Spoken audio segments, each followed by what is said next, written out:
அவர் என்ன பண்ணாரு அப்படின்னா, நீங்க வாராகி தீட்சையை எடுத்துக்கோங்கம்மா. வாராகி தீட்சையை எடுத்துக்கிட்டீங்க அப்படின்னா உங்களோட பிரச்சனைகள் எல்லாம் தீரும், நல்ல காலம் வரும். இது மாரி எந்திரிச்சு இது மாரி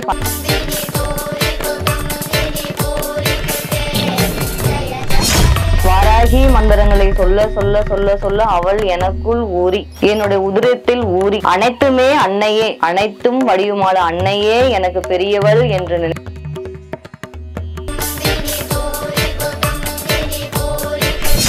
எல்லாரும் தெய்வம் இப்படி வந்தது, கனவு மூலியமா வந்து காட்சி கொடுத்தாங்க. இந்த இவங்க கிட்ட சாமியார் கிட்ட நான் போய் கேட்டேன், அவங்க சொன்னாங்க இவங்க நான் அப்படி பார்த்தேன் அப்படி பார்த்தேன்னு சொல்லியிருப்பாங்க. இது வரைக்கும் சித்தர்கள், யோகிகள், ஞானிகளை தவிர இறைவனை யாருமே கண் கூட பார்த்திருக்க மாட்டாங்க.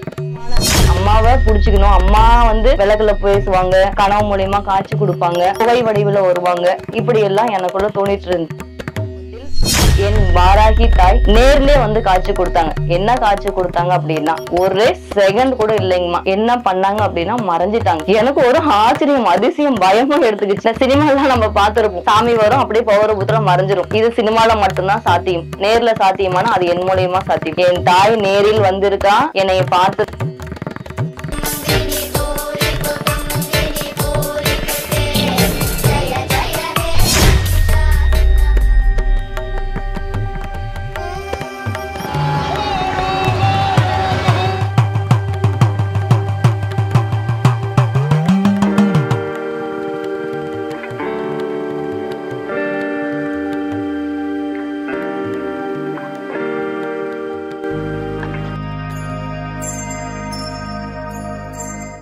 நான் பாத்தீங்கன்னா அப்பா தர்மபுரி மாவட்டத்துல அரூர் என்ற கிராமத்துல பிறந்தேன். நான் மெடிக்கல் ஃபீல்டு படிச்சிருக்கேன், எலக்ட்ரோ ஹோமியோபதி டாக்டருக்கு முடிச்சிருக்கேன். என்னோட கணவர் பாத்தீங்க அப்படின்னா எலக்ட்ரிக்கல் இன்ஜினியரிங் முடிச்சிருக்காரு. இருவருக்கும் திருமணம் முடிந்து 10 வருடங்கள் ஆன சூழ்நிலையில் ஒரு சில கஷ்டங்கள் காரணமாக, எல்லாத்துக்குமே குடும்பத்துல கஷ்டங்கள் வரும், ஆமாவா இல்லைங்களா? அந்த கஷ்டங்கள் காரணமாக, கஷ்டம் வந்தாதான் நம்ம என்ன பண்ணுவோம், சாமியே தேடுவோம். அப்படி எங்களுக்கு கஷ்டங்கள் வரும்போது சாமி கிட்ட போய், ஒரு தெரிஞ்சவங்க கிட்ட போய் எதனால இப்படி ஆச்சு, என்ன காரணம் அப்படின்னு சொல்லிட்டு கேட்கறதுக்காக நாங்க போனோம். அப்பதான் என்ன ஆச்சு அப்படின்னா, வாராகி அம்மனை பத்தி எனக்கு தெரியும். அவர் என்ன பண்ணாரு அப்படின்னா, நீங்க வாராகி தீட்சையை எடுத்துக்கோங்கம்மா.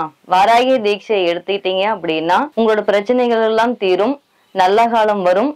இது மாரி எந்திரிச்சு இது மாரி பண்ணுங்கன்னு சொல்லிட்டு எனக்கு வழிமுறைகளை சொல்லி கொடுத்தார். ஒரு 3 வருஷம், தோராயமா ஒரு 3 வருஷம் இருக்கும். 3 வருஷ காலங்கள் கழிந்தது.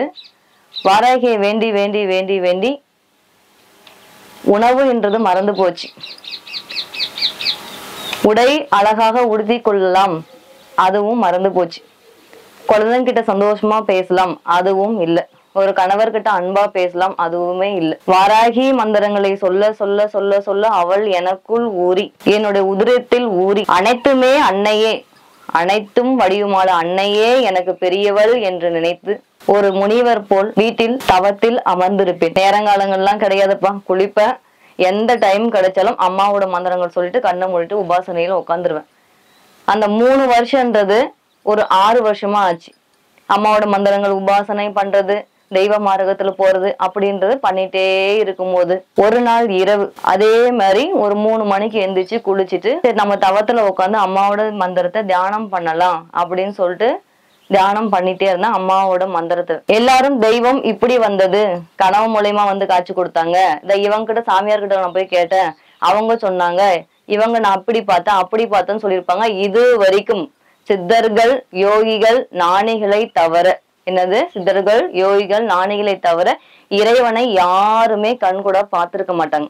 இந்த சிறு வயதில் வாராகி எனக்குள்ள எப்படி வந்தாங்க, என்னை எப்படி முழுசா ஆட்கொண்டாங்க, அவளோட தன்மையை நான் எப்படி உணர்ந்தேன், அதெல்லாம் இந்த வீடியோல சின்னதா சொல்ல முடியாது. அது மிகப்பெரிய ஒரு பூரிப்பான ஒரு அதிசயமான உண்மை. எனக்கும் குடும்ப சூழ்நிலை, எல்லாத்துக்குமே குடும்ப சூழ்நிலை பிரச்சனைகள்ன்றது இருக்கும். அதே மாரி வாராகி என்பவள் எனக்கு யாருன்னே தெரியாது. ஒரு 8 வருஷத்துக்கு முன்னாடி குடும்பத்துல பிரச்சனை இருக்குன்னு சொல்லிட்டு எல்லாரும் சாமியார் தேடி போடுவாங்க. அப்படிதான் நானும் சாமியார் தேடி போனேன். அப்ப என்னோட குருநாதர் சொன்னாரு, அம்மா இத்தனை பிரச்சனை இருக்கா, உனக்கு அந்த பிரச்சனைகள் இருந்து எதிரிகள் இருந்து வெளியே வரணுமா, அப்ப நீ வாராகி தீட்சை எடுத்துக்கோ, வாராகி மந்திரத்தை சொல்லிட்டு வா, அதை சொல்லிட்டு வந்தனா உனக்கு சரியாகும். ரொம்ப நாளெல்லாம் சொல்ல வேண்டாம், ஒரு குறிப்பிட்ட ஒரு 3 மாசமோ 6 மாசமோ சொல்லுன்னு சொல்லிட்டு சொன்னார். பிரம்ம முகத்துல எந்திரிச்சு சொல்லுமான்னு சொன்னார். நான் பிரம்ம முகத்துல எந்திரிக்கிறன்றது எனக்கு பெரிய விஷயம். ஏன் அப்படின்னா என்னோட ஃபீல்டுன்றது வேற, கணவரோட ஃபீல்டுன்றது வேற. அவர் என்னன்னா எலக்ட்ரிக்கல் இன்ஜினியரிங் முடிச்சிருக்காரு, எலக்ட்ரிக்கல் ஒர்க் எல்லாம் பண்ணிட்டு இருக்காரு. நான் என்ன முடிச்சிருக்கேன்னா லேப் டெக்னீஷியன் முடிச்சிருக்கேன், எலக்ட்ரோ ஹோமியோபதி மெடிசனும் படிச்சிருக்கேன்.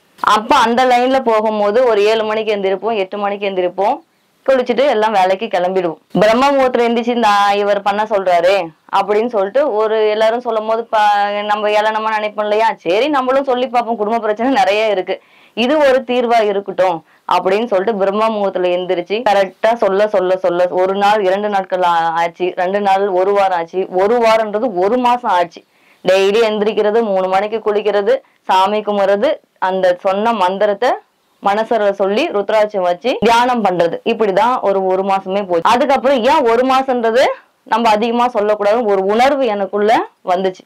அந்த 1 மாசம்ன்றது 6 மாசமே ஆயிடுச்சு. அப்படியே காலங்கள் போனதே எனக்கு தெரியல. அம்மாவை நினைக்க நினைக்க நினைக்க எனக்குள்ள அவ உள்ள வந்துட்டு, அம்மா ஒரு வெறித்தனமான அம்மாவை புடிச்சுக்கணும். அம்மா விளக்குல பேசுவாங்க, கனவு மூலியமா காட்சி கொடுப்பாங்க, ஒரு புகை வடிவுல வருவாங்க, இப்படி எல்லாம் எனக்குள்ள தோணிட்டு இருந்துச்சு. இப்படி இருக்கும் போது ஒரு 5 வருட காலங்கள் அப்படியே அம்மாவை கும்பிடுறது, எந்திரிக்கிறது, தியானத்துல உட்கார்றது, குடும்பத்தை பத்தி ஞாபகங்கள் இருக்கிறது இல்ல, குழந்தைங்களை பத்தி ஞாபகம் இருக்குதுல்ல, முழுமே வாராகி வாராகி வாராகி வாராகி வாராகி என் அன்னை, இது மட்டுமே என் காதில் கேட்டுட்டே இருக்கும்.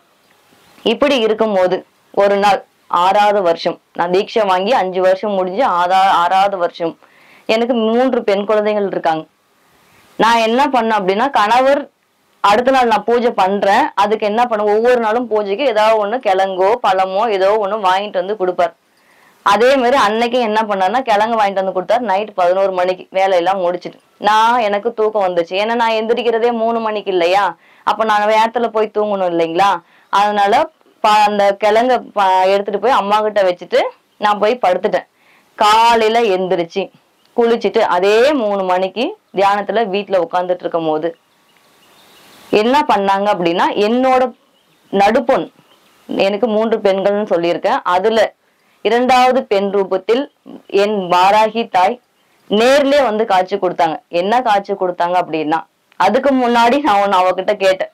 என்ன கேட்டேன் அப்படின்னா, அம்மா நைட்டு கணவர் கிழங்கு மகம் வாங்கிட்டு வந்தாங்க, நான் உனக்கு பிரசாதம் கொடுக்கல, நான் போய் அப்படியே படுத்துட்டேன், இது நீ சாப்பிட்டியா சாப்பிடலையான்னு எனக்கு தெரியல அப்படின்னு சொல்லிட்டு கேஷுவலா பேசிட்டு நான் தியானத்துல உக்காந்துட்டேங்கம்மா.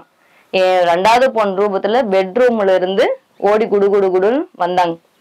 வந்துட்டு அவ்வளவு நேரத்துக்கு ஒரு 3 மணிக்கு நான் கேக்குறேன் பாப்பாட்ட, ஏன் சாமி என்ன விஷயம் வந்திருக்க, ஏன் தூங்கலையா, பாப்பாங்கெல்லாம் தூங்கிட்டு இருக்காங்க, நீ போய் தூங்கு, நான் சாமி கும்பிட்டுட்டு இருக்கேன். இல்லம்மா நான் கொஞ்ச நேரம் இங்க உட்கார்றேன். என்னது, நான் கொஞ்ச நேரம் உட்கார்றேன், நான் குழந்தைங்க நினைச்சிட்டு பேசிட்டு இருக்கேன், அவ தாயின்னு எனக்கு தெரியாது, உட்காந்துட்டு இருந்தேன். சரி சாமி நீ உட்காரு, நான் பூஜை முடிச்சுட்டு நான் வரேன் அப்படின்னு சொல்லிட்டு இருந்தேன். கொஞ்ச நேரம் ஒரு 5 நிமிஷம் ஆச்சு. உடனே அம்மா நான் கிழங்கு எடுத்து சாப்பிட்டுமா அப்படின்னு. ஒரு குழந்தை 4 மணிக்கு கிழங்கு சாப்பிடும், பால் கேட்கும், பழம் கேட்கும், காஃபி கீஃபி ஏதாவது கேட்கும், பிஸ்கட் தொட்டு, அது 4 மணிக்கு அது கூட கேட்க மாட்டாங்க. கிழங்கு எடுத்து சாப்பிட்டுமா அப்படின்னு கேட்டாங்க. அப்படியா சாமி, அம்மாவுக்கு படைச்சிடறேன், அதுக்கப்புறம் காலையில கூட எடுத்து சாப்பிடுன்னு சொன்னேன். அதுக்கப்புறம் என் குழந்தைக்கு 7 வயசு தான் ஆகுது. சரிம்மா ஏன் இந்த அம்மாவை நீங்க கும்பிடுறீங்கன்னு ஒரு வார்த்தை கேட்டாங்க. அப்ப நான் சொன்னேன், அம்மாவை கும்பிட்டா மன சாந்தமா இருக்கு, நிம்மதியா இருக்கு, சந்தோஷமா இருக்கு, இப்ப நம்ம முன்னோட நல்லா இருக்கும் இல்லையா, அதனால அம்மாவை கும்பிட்டுட்டு இருக்கேன் அப்படின்னு எங்க பொண்ணு. சரிம்மா நீங்க இங்க வச்சு கும்பிடுறீங்க, ஒரு சின்னதா ஒரு இடங்கிடம் வாங்கி நீங்க கட்டலாம் இல்லையா, ஏமா அப்படின்ட்டு. ஒரு 7 வயசு குழந்தைக்கு கோயில் கட்டுறது பத்தி என்னப்பா தெரியும்.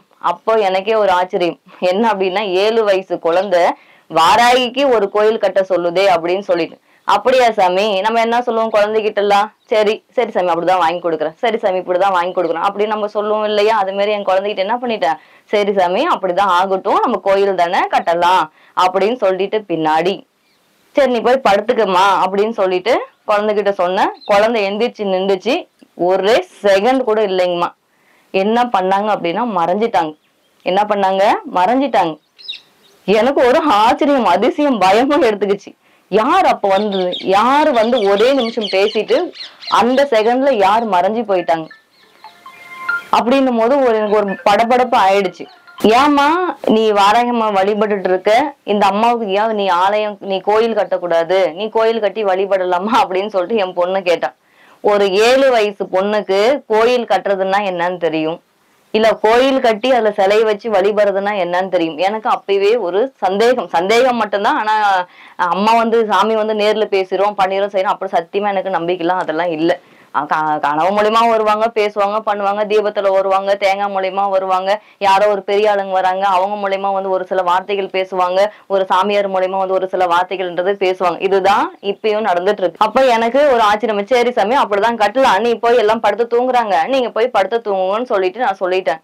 அதுக்கப்புறம் எந்திரிச்சு நின்றாங்க, ஒரே நிமிஷத்துல மறைஞ்சிட்டாங்க. இந்த சினிமாலாம் நம்ம பார்த்திருப்போம், எப்படின்னா சாமி வரும் அப்படியே பௌரபுத்திரம் மறைஞ்சிரும். இது சினிமால மட்டும்தான் சாத்தியம். நேர்ல சாத்தியமானா அது என் மூலியமா சாத்தியம். என் தாய் நேரில் வந்திருக்கா, என்னைய பார்த்திருக்கா, கோயில் கட்ட சொல்லியிருக்கா, ஆலயம் இப்படி கட்டுன்னு சொல்லியிருக்கா, ஏன் வழிபடக்கூடாதுன்னு சொல்லியிருக்கா, உடனே மறைஞ்சிட்டா. எனக்கு பயமும் எடுத்துக்கிச்சு, அழுகவும் வந்துச்சு, என்ன பண்றதுன்னே தெரியல. ரொம்ப ஒரு படபடப்பு. உடனே எந்திரிச்சுன்னு பெட்ரூம்ல போய் பார்த்தேன், பாப்பா படுத்துட்டு இருக்காருன்னு. பாப்பா அதே டிஷர்ட் அதே பேண்ட் போட்டுட்டு, அம்மா எந்த டிஷர்ட் போட்டு எந்த நைட் பேண்ட் போட்டு வந்து எங்கிட்ட காய்ச்சி கொடுத்தாங்களோ அதே டிஷர்ட் அதே பேண்ட் போட்டு தான் குழந்தை பெட்ரூம்ல படுத்துட்டு இருந்துச்சு. அப்போ வந்தது யாரு, என் கூட பேசுனது யாரு, ஆலயம் கட்ட சொன்னது யாரு, நீ கட்டு இப்படி வரும்னு சொல்லிட்டு சொன்னது யாரு, அத்தனையும் என் தாய் வாராகி. அத்தனை ஃபீல்டுமே தூக்கி போட்டு, என்னது நர்சிங் இன்ஸ்டியூட் வச்சிருந்தோம் தூக்கி போட்டுட்டோம், எலக்ட்ரிக்கல் ஃபீல்டு இருந்தாரு அதுவும் போட்டுட்டோம், ஏன் நம்ம அம்மாவுக்குன்னு ஒரு ஆலயம் கட்டக்கூடாது, சின்னதா கட்டி விடலாம், நம்மளால வசதி இல்லை அப்படின்னு சொல்லிட்டு ஒரு நாலு பில்லர் எழுப்பி ஒரு சீட்டு ஒண்ணு போட்டு அம்மாவை வீட்டுல இருக்கிற சின்ன வாராகி இருந்து ஒரு தனிப்பட்ட இடத்துல வச்சு நம்ம மட்டும் வழிபடலாம் அப்படின்னு சொல்லிட்டு கொண்டு வந்து வச்சோம். 4 பில்லர் ஒரு சும்மா சாதாரணமா செவுரு எழுப்பி மேல அட்டை போட்டு உள்ள வைக்கலான்னு தான் நான் நினைச்சிட்டு இருந்தேன். ஆனா அந்த 4 பில்லர்ன்றது வர்க்கத்தோட வந்து கோபுரம் ஆச்சு. கோபுரன்றது மண்டபம் ஆச்சு. மண்டபத்துக்குள்ள அஷ்ட வாராகி வந்தாங்க. அது மட்டும் இல்லாம 21 அடி உயரத்தில் யமன் வாராகி தத்துவமா காட்சி கொடுத்து, இது மாரிதான் கட்டணும், இது மாரிதான் நீ வைக்கணும், இது மாரிதான் நீ வழிபடணும், இதுதான் என்னோட வாகனம் கனவு மூலியமா வந்து காட்சி கொடுத்தான்.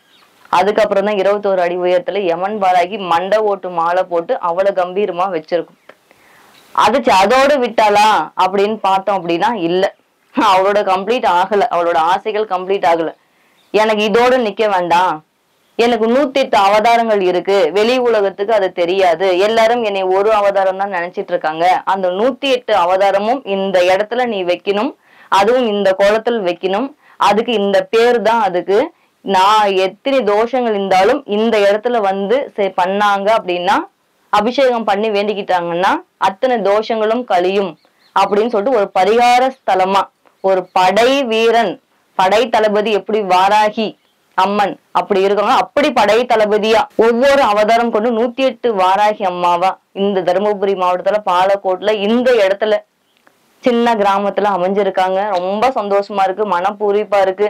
வாராகி ஒரு இடத்துல வராங்கன்னா சாதாரண விஷயம் கிடையாது. உண்மையும் நேர்மையும் நீதியும் நியாயமும் யாருக்கிட்ட இருக்கோ அவங்க கிட்ட மட்டும்தான் வாராகி வருவாங்க. பொய் சொல்றவன் திருடு பண்றவன் அவங்க எல்லாம் எட்டி கூட பார்க்க மாட்டாங்க. அப்போ கருவறையில் இருக்கிற மகா வாராகி அம்மன், மண்டபத்தில் இருக்கிற அஷ்ட வாராகி அம்மன், 21 அடி கொண்ட யமன் வாராகி அம்மன், 108 அவதாரங்கள் கொண்ட வாராகி அம்மன் இந்த இடத்துல இருக்காங்கன்னா இது எப்பேற்பட்ட ஸ்தலமா இருந்திருக்கும், நாங்கள் எப்பேற்பட்ட பாகிஸ்தான நாங்கெல்லாம் பெற்றிருக்கிறோம். அதெல்லாம் நினைச்சு பூரிப்பா இருக்கு. சரிம்மா 108 வாராகி அம்மன் இருக்கு, என்னென்ன வாராகி இருக்குன்னா எல்லா வாராகியும் இருக்கு. ஒரு நாகதோஷம் கழிக்கணும்னா நீ காலஸ்திரி போகணும், திருநாகேஸ்வரம் போகணும். இங்க அப்படி கிடையாது. நாகதோஷம் கழிக்கணுமா நாக வாராகி இருக்காங்க. உன் கையால வந்து அபிஷேகம் பண்ணி மஞ்சள் குங்குமம் வச்சு அம்மா எனக்கு இது கழிச்சு விடுங்க அப்படின்னா அவ அந்த பிரச்சனையே நீக்கி விட்டுருவா. கல்யாணம் ஆகலையா கல்யாண வாராகி இருக்காங்க, அந்த அம்மாவுக்கு கல்யாணம் அபிஷேகம் பண்ணி மஞ்சள் குங்குமம் வச்சு வேண்டிக்கிட்டாங்கன்னா கல்யாணம் நிச்சயமா ஆகுது. ஒரே மாசம்தான், அதிகமெல்லாம் டைம் கிடையாது.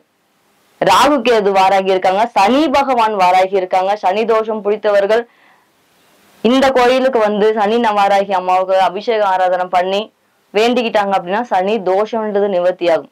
இதோட முக்கியமான ஒண்ணு இருக்கு, குழந்தை வாராகி. இப்ப எத்தனையோ பேர் குழந்தை இல்லம்மா, இத்தனை வருஷம் ஆகுது அத்தனை வருஷம் ஆகுது, என்ன காரணம் தெரியல, எத்தனையோ ஹாஸ்பிட்டல்ல போயிட்டோம் பண்ணிட்டோம் செஞ்சிட்டோம், இவ்வளவு பணம் அழிச்சிட்டோம், என்னன்னே தெரியல, எல்லாம் நல்லா இருக்கு ஆனா குழந்தை பிறக்கல அப்படின்ற பல பேர் இருக்காங்க.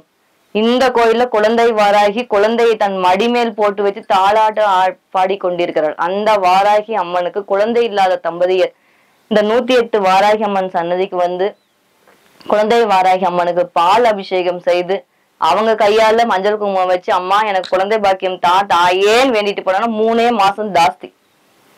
என்னது அப்ப வேண்டும் போனா அப்படியே நின்றோம். இந்த கோயிலோட மகிமையே அதுதான். அதுக்காக தான் அவ அவதரிச்சிட்டு இருக்கா. எல்லாரோட பிரச்சனைகளும் தீர்க்கணும், எல்லாரோட தோஷங்களும் நீக்கணும், எல்லாரும் சந்தோஷமாக இருக்கணும், எல்லாத்துக்கும் கெட்ட எண்ணங்களும் நிவர்த்தி பண்ணணும். போட்டி பொறாமை வஞ்சகம் துரோகம் அத்தனையும் இருக்கிற எதிரிகளை மனதிலிருந்து புடுங்கி எடுத்து வெளியே போடணும். அத்தனைக்குமே ஒரு தெய்வமா இருக்கிறவள் இந்த 108 வாராகி அம்மன்.